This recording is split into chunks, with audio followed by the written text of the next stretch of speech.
पश्चिम बंगाल में चुनाव खत्म हो गया है। ममता बनर्जी की सरकार भी बन गई है, लेकिन बंगाल में हिंसा वाला दौर थमा नहीं है। चुनाव के दौरान जो हिंसा हुई थी उसकी जांच करने के लिए दिल्ली से मानवाधिकार आयोग की एक टीम बंगाल पहुंची थी, लेकिन टीम को जादवपुर में लोगों ने घेर लिया। फिर क्या हुआ, देखिए इस रिपोर्ट में।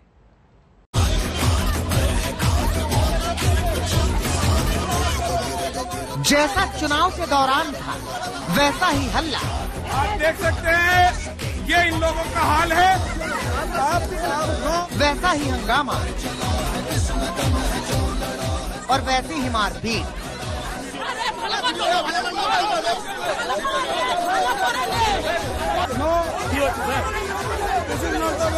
चुनाव बीत गए, लेकिन बंगाल की सियासत का चुनावी रंग अभी भी एकदम ताजा है और चटक। ये इन लोगों का हाल है और ये यहाँ की पुलिस का हाल है। सैकड़ों की ये भीड़ दीदी की समर्थक है और इनसे घिरे ये चंद लोग दिल्ली से पहुंची राष्ट्रीय मानवाधिकार आयोग की टीम है। चुनाव के बाद हिंसा के आरोपों की जांच करने पहुंची ये टीम खुद ही भीड़ के हत्थे चढ़ गई।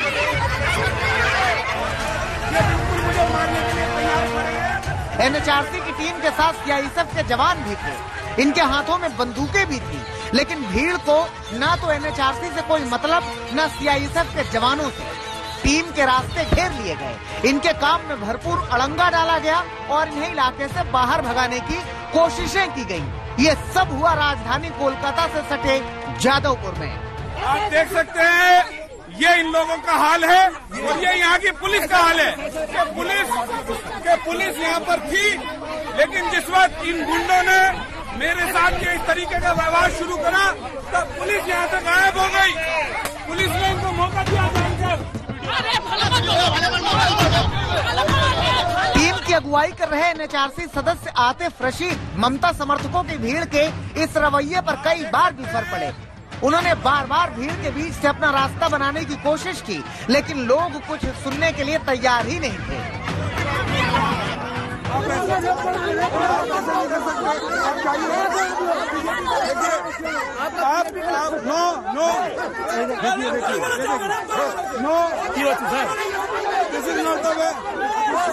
गलत कर रहे हो, आप गलत कर रहे हो। एनएचआरसी की टीम को घेरने वालों में ज्यादातर महिलाएं थी। महिलाओं के आगे होने की वजह से सीआईएसएफ की टीम भी ज्यादा कुछ नहीं कर पाई। शुरुआत में इनके साथ स्थानीय पुलिस भी थी, लेकिन एनएचआरसी सदस्यों का कहना है कि जैसे ही धक्का मुक्की और हंगामा शुरू हुआ, स्थानीय पुलिस के लोग गायब हो गए और टीम को आखिरकार यहाँ से निकलना ही पड़ा। 40 से ज्यादा घर ऐसे हैं जो डिस्ट्रॉय हो गए हैं, जो यहाँ नहीं रहते। कुछ गुंडों ने हम पर भी अटैक करा, पुलिस पर भी अटैक करा, हमें मारने की कोशिश करी, हमें भगाने की कोशिश करी। ये हाल हमारे साथ है, तो एक आम सामान्य आदमी के साथ क्या होगा? एक बार देखिए, आप इन्हें दिखाइए कैसे मुझे मारने के लिए सामने हो रहे हैं। ये देखिए क्या, ये बिल्कुल मुझे मारने के लिए तैयार खड़े हैं। बंगाल में चुनावी नतीजों के बाद आरोप लगे थे कि बीजेपी कार्यकर्ताओं को चुन चुन कर निशाना बनाया गया। आरोपों की जांच के लिए कलकत्ता हाई कोर्ट ने मानवाधिकार आयोग के सदस्यों समेत एक कमेटी का गठन किया था। समिति के सदस्य पिछले 3-4 दिनों से प्रभावित इलाकों का दौरा कर लोगों से मुलाकात कर रहे हैं, लेकिन जादवपुर में हिंसा के आरोपों की जाँच कर रही टीम ही हिंसा का शिकार हो गयी। बीजेपी इसे ममता सरकार का असली चेहरा करार दे रही है, तो टीएमसी हिंसा के आरोपों पर ही नकार रही है। इस घटना से बंगाल की अंदर का हालत क्या है ये सबको मालूम हो रहा है। एनएचआरसी को सेंट्रल गवर्नमेंट ने नहीं भेजा, कोर्ट का डायरेक्शन में आया। एनएचआरसी को खुद पता चल गया बंगाल की गाँव में किस तरीका से पुलिस और गुंडा, तृणमूल का गुंडा एक साथ काम कर रहा है, उसको पता उसको चल गया और उस एरिया में एनएचआरसी को विटनेस देने के नाते 40 घर का खत्म कर दिया। उनका सबसे पहले नाम है नेशनल, जो नेशनल फ्लैग, नेशनल एंथम। तो जिसका सामने नेशनल है ह्यूमन राइट्स, उसको जनता मारेगा क्यों? उसको तो प्यार करेगा, बैठाएगा। तो क्या वो लोग ऐसे कुछ काम करते हैं जिसमें जनता को गुस्सा हो जाता है?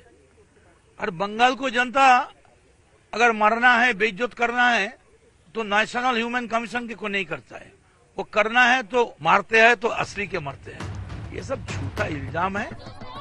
बहरहाल इस हंगामे और बवाल के बीच एनएचआरसी की टीम ने हिंसा प्रभावित कई इलाकों में जाकर अपनी रिपोर्ट तैयार की है और ये रिपोर्ट आज कलकत्ता हाईकोर्ट को सौंप दी जाएगी। कोलकाता से सूर्याग्नि रॉय के साथ आज तक ब्यूरो।